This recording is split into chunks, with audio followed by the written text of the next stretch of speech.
Good morning and good morning, everyone.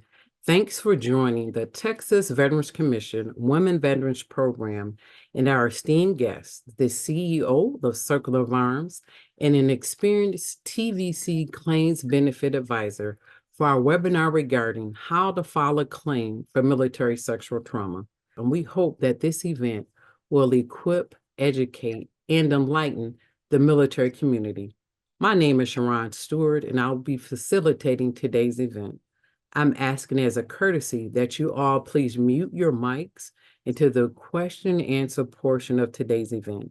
We also invite you to post your comments and or questions in the chat.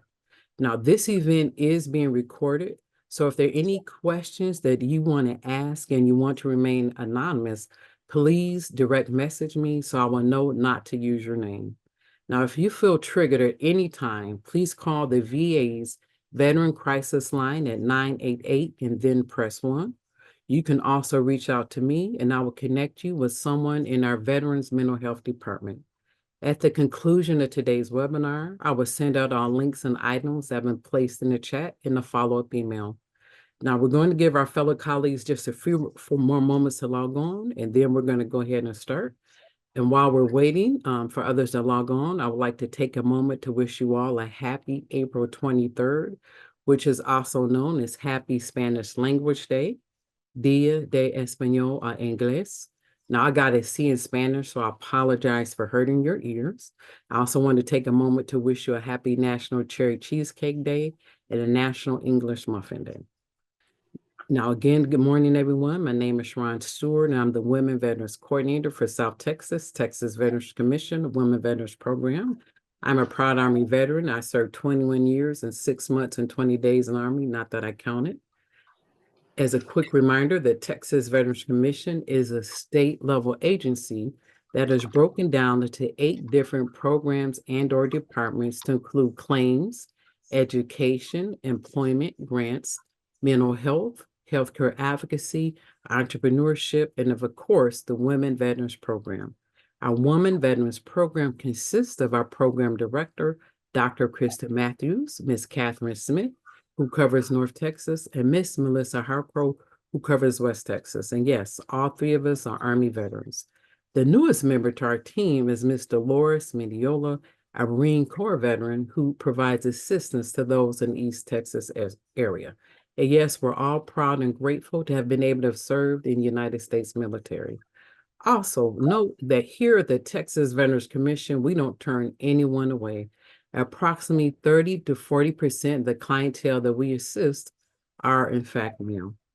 Now, it's my distinct pleasure and honor to introduce our 2 speakers today, our 2 guests today.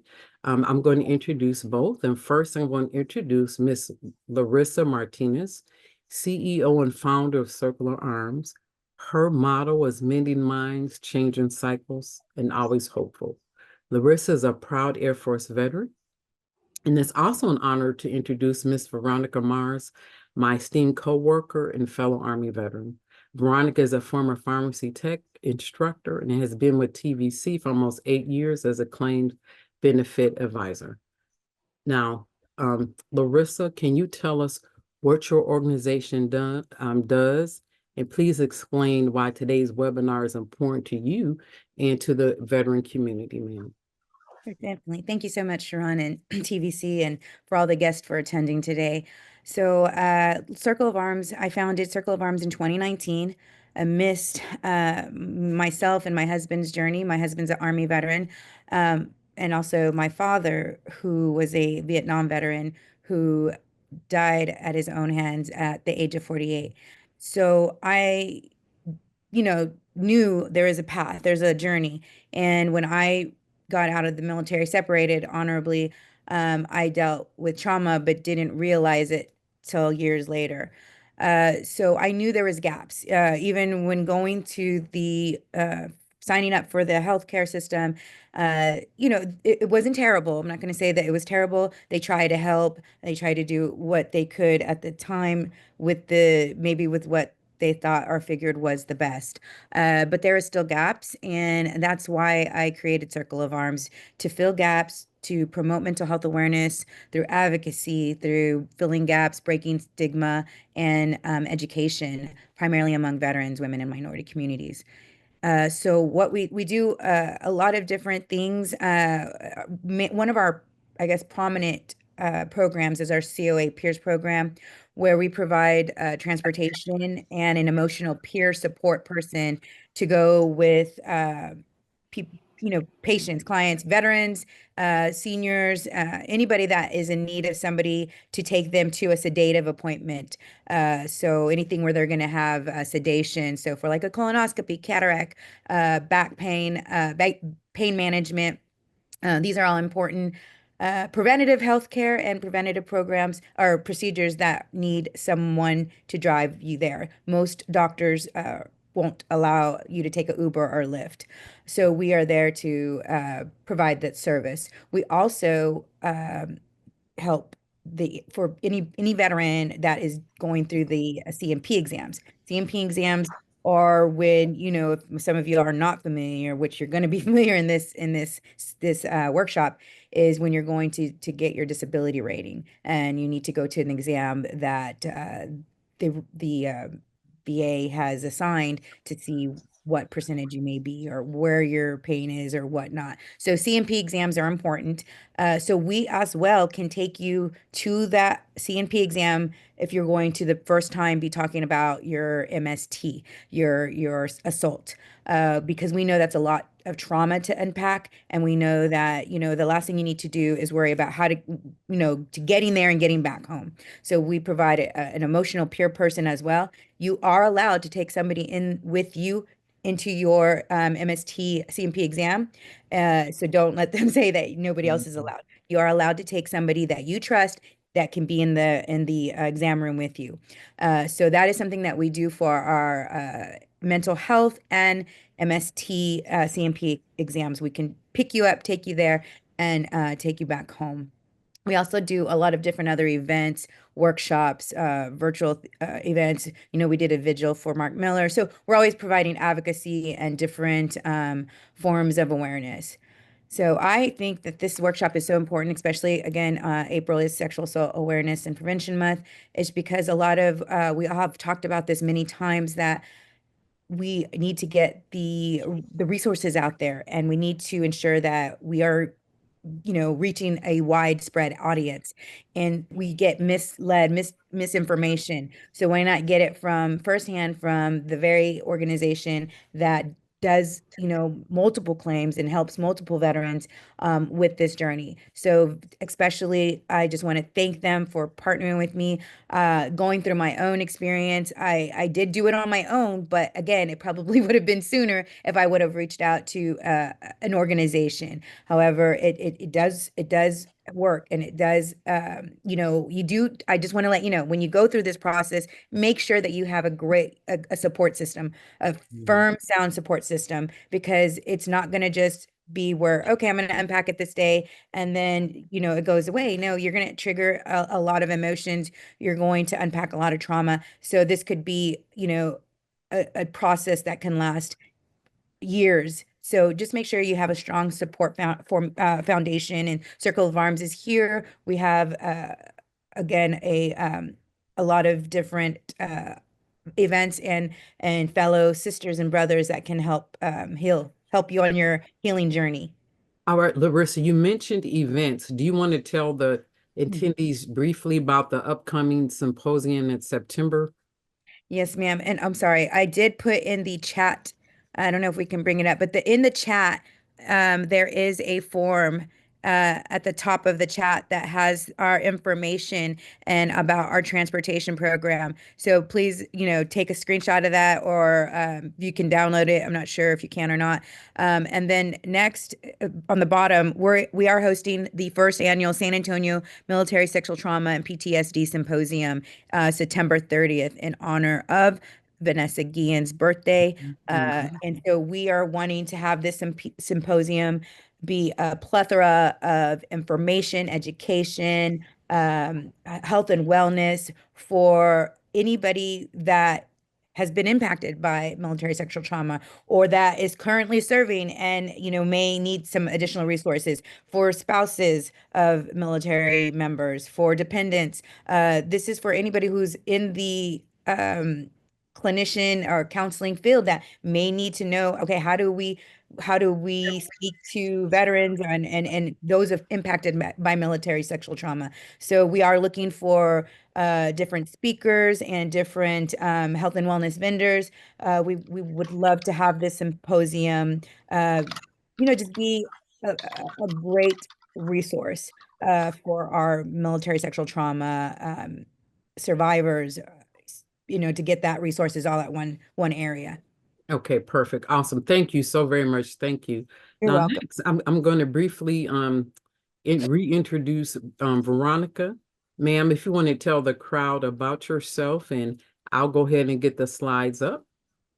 Okay, thank you so much. Mhm. My name's Veronica Mars. It is my real name. Been born with it my whole life. That's for the people that are like, is that her real name? Yes, it's my real name. Anyway, I'm an Army veteran. I served for 22 years. And when I got out of the service, I went to school at UTSA, got my degree, and started working for TVC as a claims benefit advisor. Um, I love my job. I love when a veteran comes in and is lost and doesn't know where to begin, and I can help them with that. And then there have been times, especially with the MST PTSD claims, where I've developed relationships that have lasted 3 or 4 years. Because me personally, I'm the type of person who's going to follow up with you and make sure that you're getting everything turned in so that you can have um, a positive experience with your claim and hopefully a positive result the first time. Okay, thank you.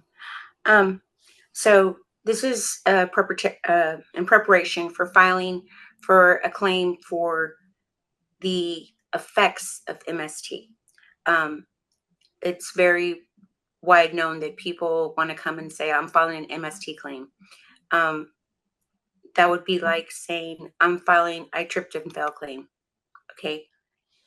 I'm not saying that to be rude or anything, but the MST is an event.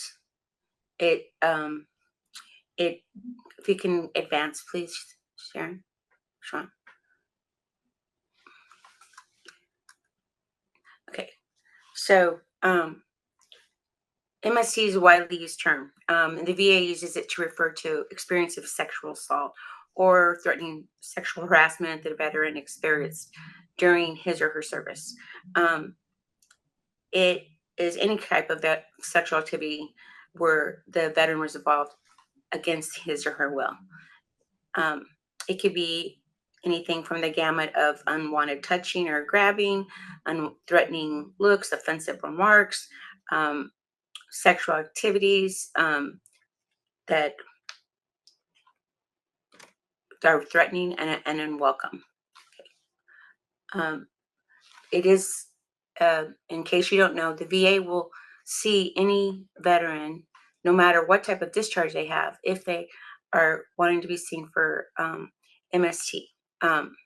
You can go to any VA medical center and ask to see the MST coordinator, and they will set you up with counseling. That's also good because if you don't have a diagnosis for the effects of your MST event, that will be a way to get it. And then, the VA only accepts diagnoses from either a VA facility or a medical treatment, a military treatment facility. So if you went and got your diagnosis for the effects of the MST event through a private or outside provider, the VA will not accept that as a diagnosis. Just an FYI. That I found out the hard way. Okay, please advance. Okay, so according to the results of a VA screening questionnaire, 1 in 3 women veterans and 1 in 50 male veterans are victims of MST. And according to the VA, 1.3 million outpatient visits were for MST related care in 2015, the last year that they have records. And also, research shows that victims of sexual violence are more at risk for substance abuse than the general public because it's one of our coping mechanisms. We might feel so guilty or ashamed that we start drinking alcohol. We might dabble in illicit drugs, but we're more at risk for that if you've been a victim of sexual violence. And about 71.6% of victims did not report the crime in 2018, which is sobering. Only less than 25% of veterans who are victims of MST reported. And that's for a myriad of reasons as well. It could be your chain of command climate while you're on active duty. It could be the type of unit you're in. It could be feeling that the report isn't going to go anywhere. But there are ways you can get around that. Okay, next slide, please. Okay, so first of all, to file the claim, you're going to need a diagnosis of the illness or trauma that shows the effect of military sexual trauma. As I said earlier, it's like if you were to go in and say, I want to file for MST, but you don't say what the effects of the MST did to you. For instance, since you were traumatized like that, do you now have anxiety, depression, hypervigilance? Have you become bulimic, anemic, antisocial? Those are the actual conditions that were caused by the MST. Like saying, well, I fell in the military. You're not going to write a claim saying, I fell. You're going to say, I fell and hurt my left knee or my right knee. Now I have a right knee condition that's painful. I hope that makes it more clear. If you weren't diagnosed with a condition due to the MST while you're on active duty, it's best to have a nexus letter. A nexus letter is something that connects the active duty experience with the diagnosis that you have now. Everyone who files for any type of mental health condition has to fill out a VA Form 21-0871. The newest version is online. It is a 2024 version. It's also known as a stressor statement. If you did make a police report or a sexual harassment reporting form, those are very good evidence to have as well. But those are also covered on the 0781. To go along with the 0781 statement, you still have to use the VA claim form, the 21-2526EZ. You could go to DAV, which is Disabled American Veterans. They're a national organization. So if you are not staying in Texas, they can follow you with your claim because they have claims benefit advisors nationwide. But if you're staying in Texas, if you want to get a veteran service organization on your side, we'd like you to try TVC. We think we can be good advocates for you. We have a lot of experience, and we share our experience with other claims advisors of things that work when we're filing the claim. We let them know these are types of things you can use for evidence. So if you want to get a claims benefit advisor, I strongly recommend TVC. You can also use the VA Form 21-10210, which is the lay evidence or lay statement form. The form that was used in the past was the 21-4138. The 4138, I still advise people to use for non-military personnel, non-former military personnel.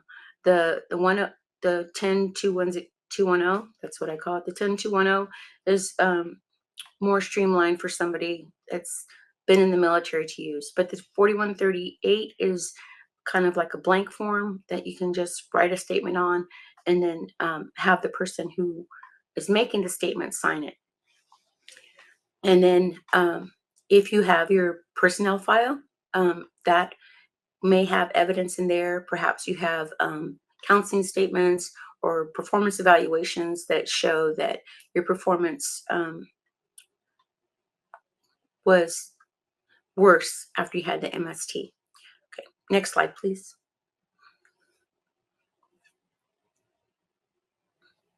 Okay, if you didn't report the evidence, which less than 25% of personnel do when this happens, you have what the VA likes to call signals. That's not the right word that they use, but they have they look for things. If you didn't report it, such as, did you have a sudden change in work performance? Did you go from being a stellar markers? Thank you, Joanne Alvarez. I appreciate that. Did you have a sudden change in your performance at work? Did you start having panic attacks, or start using illegal substances, have anxiety or depression without an apparent cause that anyone else knew? Okay. Some people keep personal diaries or journals, and you may have written something in there that can be used as evidence. If you suddenly went to get a pregnancy test or had a test for sexually transmitted diseases, that's something that could show that you may have been abused, or had an assault against you. If you have records from any of the outside sources, civilian physicians, civilian hospitals, health clinics, mental health counseling centers, civilian law enforcement, rape crisis centers, or centers for domestic abuse, all of that can be used as well. If you start having relationship issues or a breakup in a relationship, and the changes in relationships can be, for instance, you stop talking to your parents because you don't want them to know what you went through. That's a change in character, and in a relationship. If you start isolating yourself, and your friends notice that, um, one thing that I've run across pretty often is when I ask people, do any of you did you tell anybody?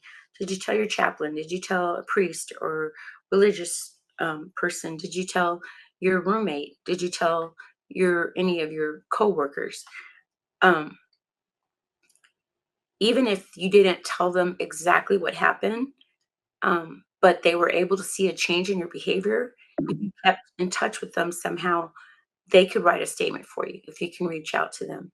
Um, and luckily, with this electronic age that we have, um, it's a lot easier to find people than it was 30 or 40 years ago. So it's nice that we have that option. Um, you can change the slides, Sean. Thank you. Um, Other things that you can do that would be a marker are the request to transfer for another duty station or duty assignment. If you start having sexual dysfunction, and that could run a wide gamut, where you suddenly become frigid, or where you suddenly become very active sexually, trying to erase the original trauma. Um, if you have statements from anyone, your family, chaplains, clergy members, councils, faculty members, if you're were in a school, family members, fellow service members, roommates, um, those are all good evidence that can be used.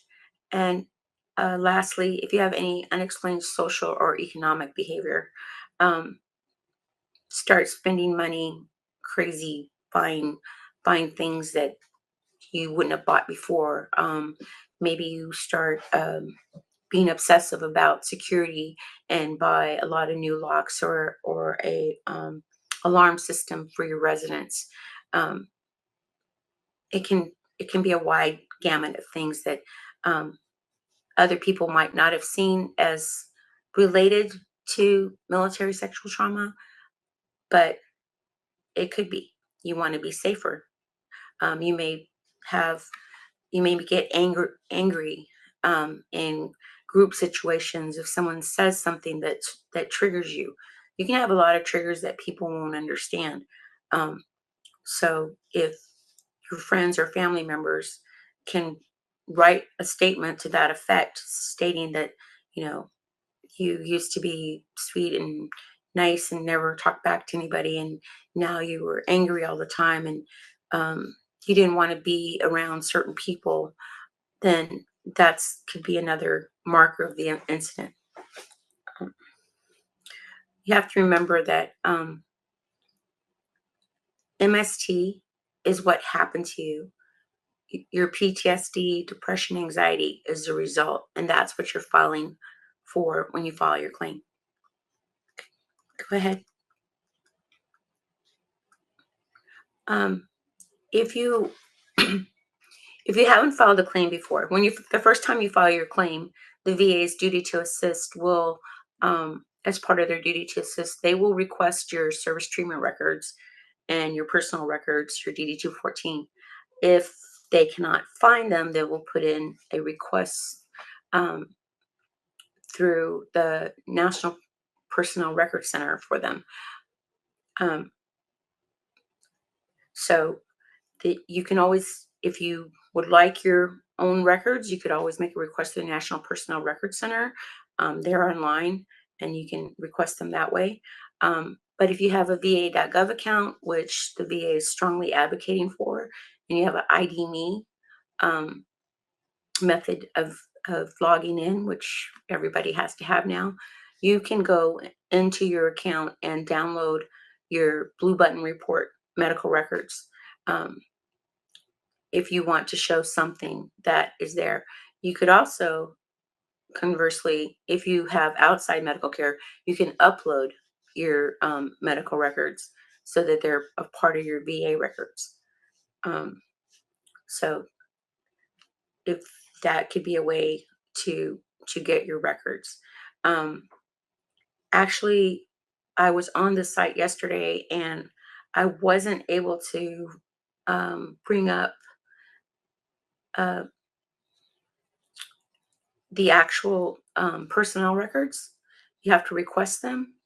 So that might be, if you'd like to have everything and you can't get it through the National Personnel Record Center, you could make a Freedom of Information Act request to the VA asking for your entire C file or case file, and they will send you um,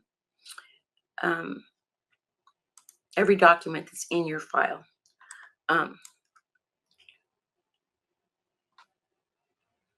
and yes, Larissa, that's true. If you were sad and didn't report for whatever reason, but went to the clinic for an STD screen, that could also be used in correlation after the incident. That's very true. Go ahead to the next slide, please.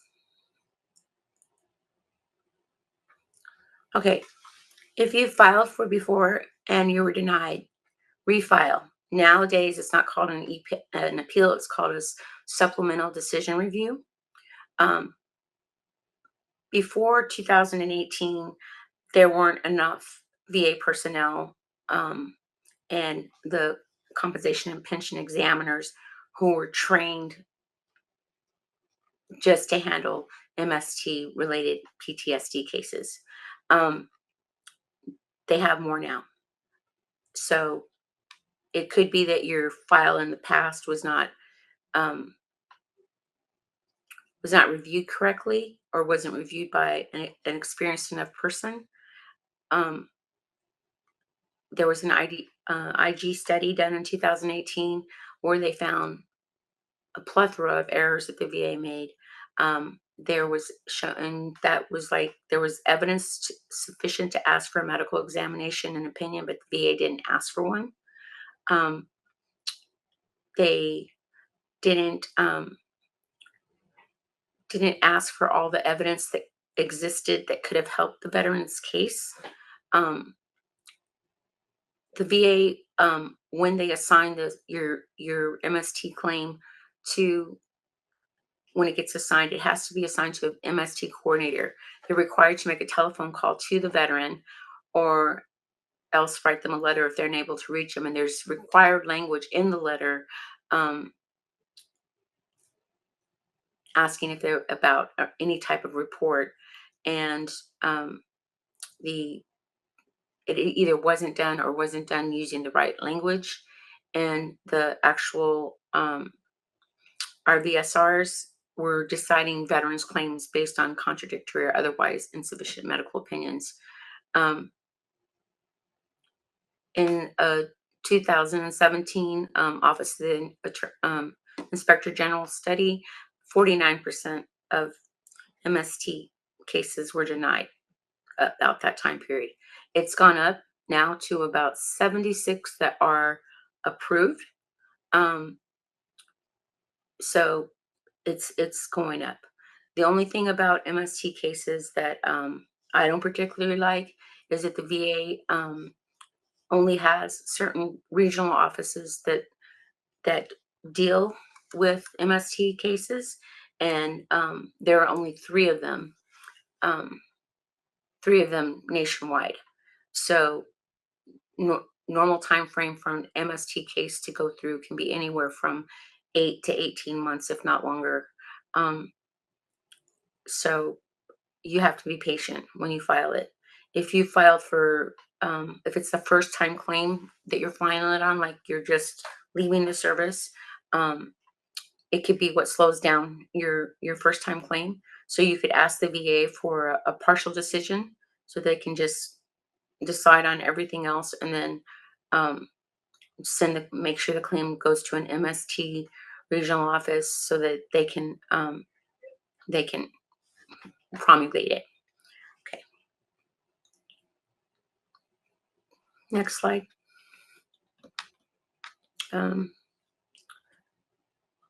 We have several references. The 38 CFR Book C, the Schedule for Rating Disabilities.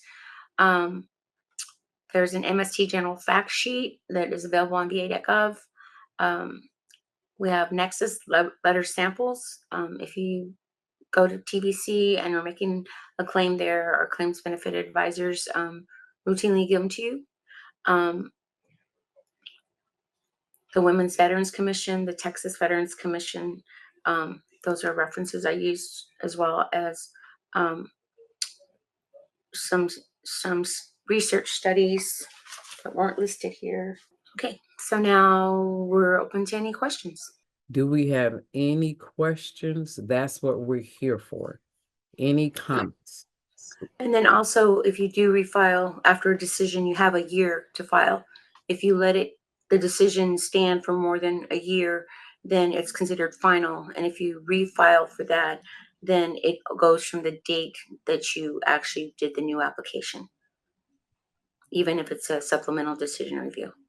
Just a really quick comment. I know we keep saying ask questions and then, but I just really wanted to say this really quick as well.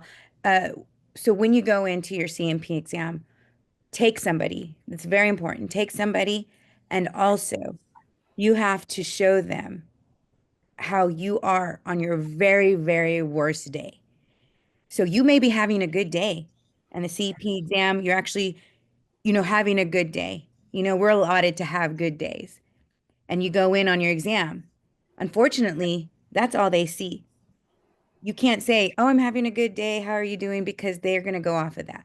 So you need to ensure that they see how you are on your very worst day, when you can't get out of bed, when you don't want to shower, when you don't want to talk to anybody. That's what you need to show them, because that's the only way that they're going to see how you are truly. And I just wanted to just emphasize on that so much. The CMP exam is just a snapshot of what you look like and what you feel like. And Larissa's correct. When you're going for MST, I don't look like this every day. I don't always wear lipstick, but I did today because I wanted to present myself well. But um, if you're one of those people that just the thought of you're just too tired to take a bath, wash your hair, change clothes, eat, or you overeat, come that way to the appointment. If you've been wearing the same clothes for 3 days because you didn't have to go anywhere, wear the same clothes the fourth day. Um, so you have to show that you're affected by this. Some days more than others, but that day that you have your CMP exam, you need to show that it affects you. And you need to bring up um, examples of your worst day. Veronica, I actually have a question for you. Would you advise anyone obtaining a DBQ, a disability benefits questionnaire, to file for or what are your thoughts on that? There was a time when the VA readily accepted them. There on the va.gov website, there are open DBQs that anyone can download and take to their personal provider and have them submit. Um, if I were to do it, I would ask them to fill out the DBQ and then write an opinion letter saying they've reviewed the veteran, they've been seeing the person, they've reviewed their past medical records, and what the nexus has to say is that the provider believes it's 50% or more likely than not that the condition that the veteran is in is due to their time in service. And why?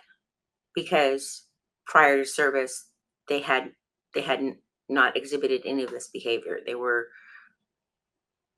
easygoing, not having any trauma. Um, and since service, um, any trauma that they experienced was related. Like for instance, if you went to you started drinking because of your that was how you coped because you figured, well, if I drink enough, I won't feel anything. I'll just fall asleep, right? But maybe you decided not to drink at home. Maybe you went to a bar or to a friend's house, and then on the way home you got a DUI. That's a marker, right? Because you weren't thinking at your best. So that's something that could happen. Absolutely, absolutely. All right, well, thank you for that, ma'am. All right, and again, team, we're open to any questions you may ask. I'm going to look through the chat. I think one of your most important takeaways that you need to have a diagnosis for the results. Okay, so, okay.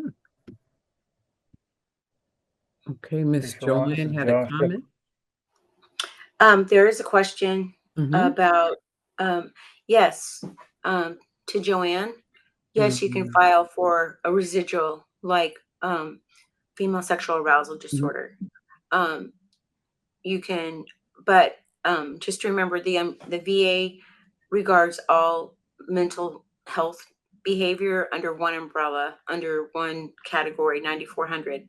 So if you say, well, I got a decision for MS PTSD, but I want to file that this also made me develop anorexia. They're going to still, that's considered a 9400 series, and they're going to rate under that. The average rating that I've seen on MST claims is usually 50 to 70%. Very rarely have I seen someone get 100%. And if you do get 100%, you have to be aware that that's not considered a permanent rating, and VA will at some point between 3 to 5 years after you get your decision call you in for a follow-up just to see if they feel you're getting better. And I can tell you that 90% of the time they think you're cured. So you can always file for other things that happen to you. If you want to, you could have filed for the female sexual arousal disorder. You can file for perhaps during the assault, you hurt your back or your shoulders or your hips. You can file for that separately. If you You have another. develop GERD from stress, those are all things you could also file for. Also, okay. And there's another question from Megan. Then we have a question from Joshua. If you see the question from Megan. Yes, that's a definite marker, Megan. That's a definite marker. I don't see Joshua's question. Okay, Joshua had his hand up. Sir, go ahead. I'm sorry. Oh, Hey, Sharon, thanks. hello, This hello. is Josh. I'm having some internet issues. It says poor quality. Can you hear me okay? Yeah, we can. Lima Charlie. Okay, hey, thanks. Hey, I'm the VSO at my DAV here in Bell County, and just want to clarify two questions.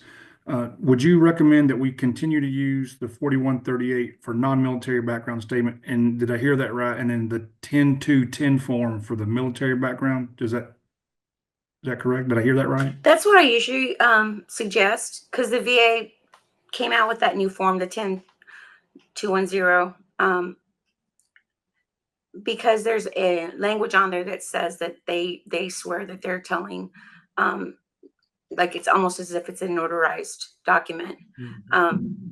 Anyone can use them. They can be used by family members as well, non-military people, but it just seems to me that people are more comfortable using the 4138 if they don't want to go into all that detail, because it does ask a lot of detail. And then they also on the 10210, they have to give more information about themselves.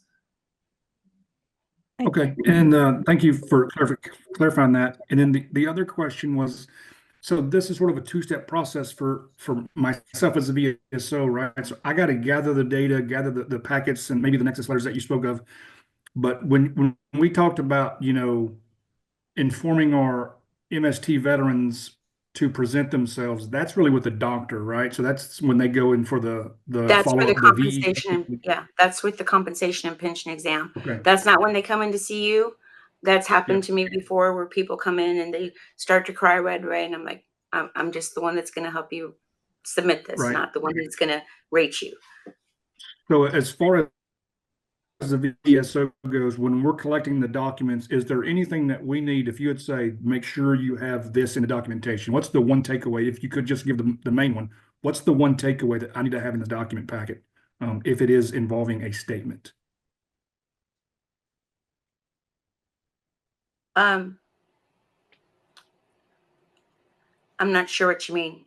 Like the most So, important document I would have in a claim that I was putting together, I'd have the 526 and the 0781. Then I would strongly, if I could reword the question, they did not get a diagnosis in service, so now they're coming to me to file a claim, and I have to have a 4138 or a 10210 form, and that is a statement by someone they served with or someone that recognized this disability or change. What is the one or two takeaways that I must inform that veteran to look for in those statements? What's important to be in that statement? Well, I'm thinking, and I know Veronica she's an expert, but obviously changes in behaviors. When I was a CBA VSO, the lady I was talking about earlier, her sister said before my sister joined the army, she was a cheerleader. She was this, she was that. She something we knew something happened because when she came back. And this is what broke me down. When she came back, my sister started sleeping with a knife under her pillow. So if you could have them capture that dramatic, Okay, yeah, yeah, okay. yeah, something Yeah. like that, that total, So, I know that's right. absolutely Okay. what helped her. So forgive Yeah. me, I know that's a little jarring, but yes. No, So when Veronica, I know when you we wanted talk, to add yeah, something, but go when we ahead, talk Joshua. to our veterans for mental health, we say, hey, if someone's going to write a letter, we need to explain what you were before this happened, and then the letter needs to explain how your behavior changed. I don't coach them to what to say or what to do, but I'm like, if your parents saw a change, that needs to be documented in your statement. If there was a major change in your behavior. So, and that's kind of what I was getting at here. So I haven't had an experience yet with an MST case yet, but if I do get one filed here in Bell County, I want to be able to best approach that form, and that helpful. Thank you. Joshua, if I can add two things as well. So they also look at relationships. So divorces, not being able to form relationships after the event as well, and also employment. I can tell you, and I know Veronica, you said it's very, and I believe it's true, but I actually received 100% due to MST PTSD.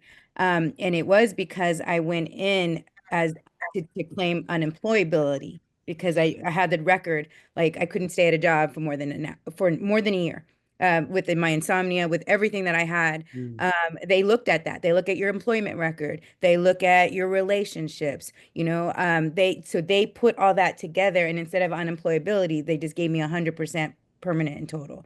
So You might not be able to, and I don't want to back you in a corner to answer this question, but about children, like so if a man or a woman has children and they experience MST and there's behavior problems with their children, could that be something that needs to be documented? Like before, my children did not have these behavior problems, but after this experience, my children and my relationship with my children have changed. Is that something that would need to be documented as well? Absolutely. Okay. So not just personal relationships, but also relationships with their children. Is that when you say relationships, that includes? Okay. Okay. Thank you. Um, I had a hearing maybe about 5 years ago with a veteran who was trying to get an increase for, actually she was filing for an increase for PTSD. And during the court hearing, she talked about her inability to keep a job and um, what her life had been like. And the judge, the Board of Veterans Appeals judge, when she made the ruling, she said that even though the veteran had not asked for TDIU, she was awarding TDIU, and she went back 3 years to when the veteran first filed the claim, because she could tell that the veteran wasn't going to be able to get a job, but her actual rating for PTSD stayed at 70%. That's awesome. And I know you mentioned earlier about the VA's duty to assist. I know when I had appeared before the judges and the DROs, in my opinion, they really almost went out of their way to see how they could help the veteran. Absolutely. All right. Well, we are coming close to our hour. So I just wanted to give folks any more time. I thank you for the feedback. I thank you for the questions. I thank you for the interaction. If there's any other questions or comments you wanted to make, absolutely, Miss Megan, you can get a copy of the slides in the form. And I have to admit, I'm a terrible multitasker. So the links that were mentioned and the forms that were mentioned and the flyers, I'm going to send, you probably get those within an hour. I'm going to send that out after this webinar. All right, so I'm going to do one more sweep to see if we have any more questions. And if you don't want to ask them in the chat, you could send it to me directly, and I won't mention your name if that makes you feel more comfortable.